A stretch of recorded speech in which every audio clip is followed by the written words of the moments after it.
হবিগঞ্জে উর্বর মাটি আর অনুকূল আবহাওয়া থাকা সত্ত্বেও হচ্ছে না কাঙ্ক্ষিত ফসল উৎপাদন। জেলার বিভিন্ন এলাকায় পড়ে আছে 12,000 হেক্টর অনাবাদি জমি। কৃষকরা বলছেন, উৎপাদন খরচ দিন দিন বাড়লেও বাজারে ধানের দাম তুলনামূলক কম। এতে লোকসানের ঝুঁকি থাকায় অনেকেই ধান আবাদে অনীহা প্রকাশ করছেন। এদিকে জেলার বিপুল পরিমাণ জমির মালিক প্রবাসে থাকায় আবাদ হচ্ছে না। আর্থিক সক্ষমতা থাকায় জমিগুলো কিনে রেখেও তারা কাজে লাগাচ্ছেন না। এতে কৃষি সম্ভাবনা থাকা সত্ত্বেও ধান উৎপাদনে পিছিয়ে পড়ছে এই জনপদ। জমির আমরা জমিনের ফসলের দাম পাই না।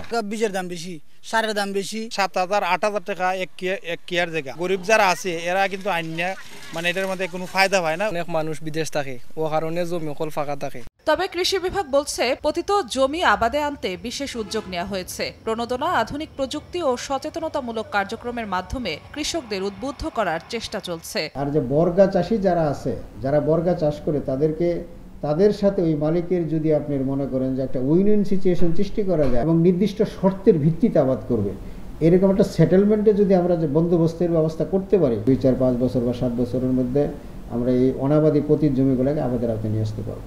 জেলায় এবছর 1,23,847 হেক্টর জমিতে বোরো ধানের চাষাবাদ হয়েছে। সময় সংবাদ, হবিগঞ্জ।